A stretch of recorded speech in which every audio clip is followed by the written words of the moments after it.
Hello and welcome to my YouTube channel, The Practical ID, where I teach you what instructional designing is about in the corporate world. In this video, we'll talk about 10 common mistakes to avoid if you want to make a professional looking e-learning storyboard that your audience will love. Hi, my name is Noreen Sheikh. I'm a veteran instructional designer with 20 years of ID experience. I have a passion for instructional design, and now more than ever, I feel like there's a need for good instructional designers. So I'm here to share my knowledge with you. I hope you find this video helpful. In my years of instructional design experience, I have created numerous e-learning storyboards and have also reviewed many storyboards as an ID where I was the one developing an e-learning from someone else's storyboard. In my experience, I have seen these 10 mistakes being made by instructional designers, both new as well as seasoned ones. Avoid these mistakes to help you make this stellar PowerPoint that you can then use as an amazing storyboard. For clarity, this video is referring to a storyboard that is specifically developed to use prior to building out an e-learning. So grab a notepad and pen and take notes, and here we go. So with that, let's start with mistake number 1. You don't have clear learning objectives of the training established. The first and the most important step before you even begin your e-learning storyboard is to establish clear learning objectives for this training. Your learning objectives will dictate the content that's included in your storyboard. Without having clear learning objectives established, you can easily get off track and include content that is not relevant or specific to the goals of the training. This leads us to mistake number 2. You have too much content and your training is long. You may have heard of the phrase death by PowerPoint. We've all been guilty of producing a 70-slide deck with 50 bullets on each slide that accomplish nothing more than lulling the learners to sleep. Even with all our good intentions, sometimes we feel pressure to include all the relevant content with all the minute details. Avoid this by keeping the training short, concise, and to the point. If you have a lot of content, you can chunk it out by making multiple smaller modules rather than one long course. Details can be included in supporting documents, such as a reference guide. In today's world, with the human attention span being at an all-time low, this is crucial. Bite-sized trainings are easy to digest by the learners and will go much further in accomplishing the learning objectives. Mistake number 3. Using unnecessary information that does not align with the learning objectives you have identified for the training. This mistake goes hand in hand with mistake number 1 and 2. It goes without saying that any content included in the training should be aligned with the objectives directly. Don't feel tempted to include information that is a nice to have or content that is repeating the same information or concepts over and over again. Adult learners hate sitting through training that is not relevant to them. Save the nice to know information for additional resources that the learner can review as an option after they have gone through the training. This brings us to mistake number 4, cognitive overload on individual slides or having cluttered slides with too much information. Cognitive load refers to the total amount of information your working memory can handle. Cognitive overload happens when your working memory receives more information than it can handle comfortably. This leads to frustration and an inability to grasp the information presented, along with compromised decision-making. When you have too many images, bullet points, or animations built into the slide, the human brain loses the ability to process and retain that information. In other words, it is far more effective to distill the information in a few short and simple bullets with a clear visual that will help the learner understand the content. Or better yet, just use a good visual to get the message across. Mistake number 5. Having periods of long narration without changes in visuals is a quick way to put your learners to sleep. Remember, visual and text will always get attention before the audio. This is how the human brain works for most of us. So try to minimize long narrations on a slide to prevent learners from losing interest.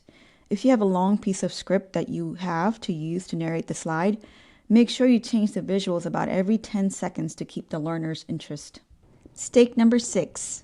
Reading out slides, especially text-heavy slides, word for word.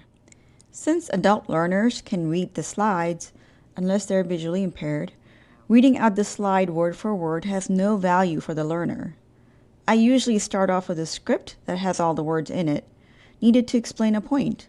I use the script to extract concise bullet points that the learner can read quickly while following along with the narration.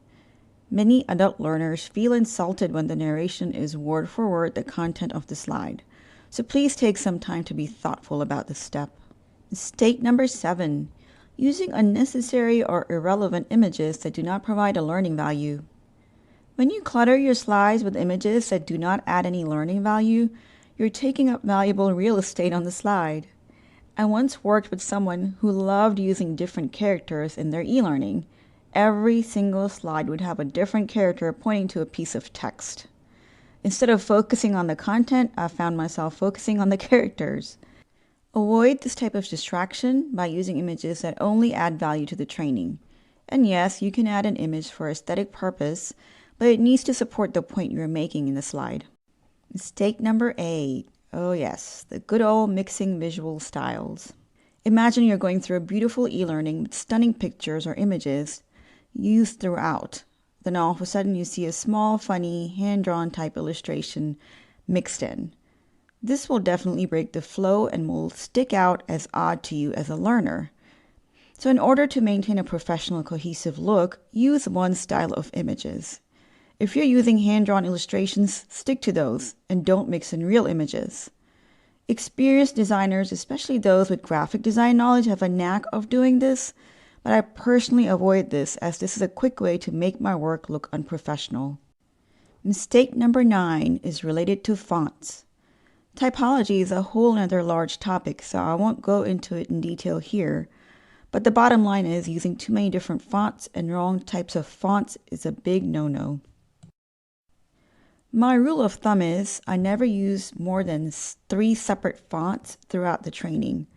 I usually use one main font for both the title and the bullets, a larger size or bold font for the title and a small size of the same font for the bullet text on the slide.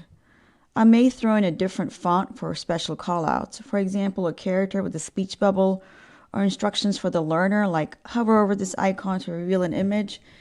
So all in all, I use 2 different fonts with 1 additional font for special stuff. Another example would be if you have a chalkboard image on your slide, you could use a font that looks like hand-drawn chalk and then have your regular text elsewhere on the slide in the main font.